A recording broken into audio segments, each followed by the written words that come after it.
Thank you for joining me. Let's talk about addiction. Most of us are very familiar with addiction, with the feeling of being tethered to our own desire. Addiction is very, very common in this realm. Drug addiction, alcohol addiction, sex addiction, addiction to gambling, to shopping. We can be addicted to certain emotions and behaviors. Addiction is an imprisoning construct that we put ourselves in when we feel frightened by expansion. And that may sound a bit too simplistic, but truly, addiction is a contractive state. When one is in the midst of addiction, one is holding on to something with all of their might. One is attached to a particular, again, substance or behavior. And this thing, this substance or behavior that one is addicted to, basically allows one to not confront what needs to be confronted. It can feel so frightening to confront the self, to confront one's own traumas or one's own feelings of inadequacy. This is why addiction can feel at times like a pretty great option. Because as long as one is addicted, one can always blame the addiction, right? If one is continuously drinking alcohol, well, alcohol is the problem, isn't it?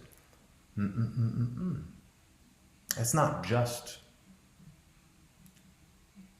the behavior that is the reason for a disharmonious experience. The behavior is a result of an energy within that feels threatening. I have said many times in these videos, we are more afraid, in general, to confront ourselves in order to blossom and expand than we are afraid of losing ourselves. And the proof is in the pudding, isn't it? Humans in general don't want the bright light of the divine to shine in on the aspects of themselves that have been waiting in the unconscious. Ultimately, addiction is nothing that can end unless the one who is addicted is ready for a greater, more enlivening, more enriching, less burdened experience. No one truly likes to be addicted. No matter how much delusion we wish to pull out of thin air, no matter how much we may want to lie to ourselves, nobody wants to be addicted. Nobody wants to feel chained to their own carnal desire, to their own behaviors that maybe initially were were fun and life enriching, and now those same behaviors are like a succubus or like a siren. We have this idea of the siren in Greek mythology. The sirens sing beautiful songs, luring in sailors who don't know any better. The song is so beautiful, and the end result for the sailors is death. One can say to themselves, the world is so crazy and it's so miserable, and everyone, including myself, is doomed to just have a daunting experience, so why not have an addiction? Why not have a crutch? But beware of that kind of justification. I think all of us have seen it by now. Humans can justify anything if they really set their mind to it. But,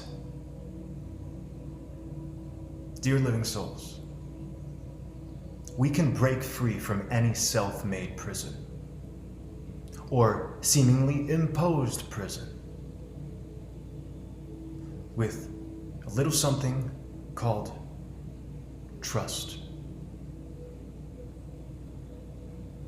If we trust in the direction of the cosmos, if we trust that we are an aspect of it, a valuable aspect of it,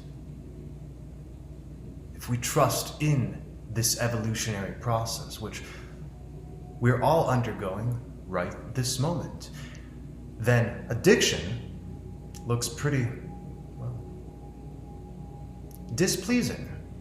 With true trust in this experience, we're able to realize that we do have the discipline inside of us to conquer any addiction, any behavior that holds us back.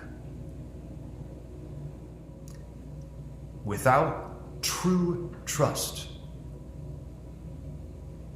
in the direction of one's experiences, one is doomed to get eaten alive by some aspect of themselves or the world.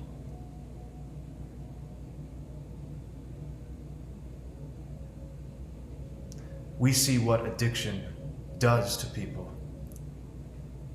It makes them more beast-like. It does.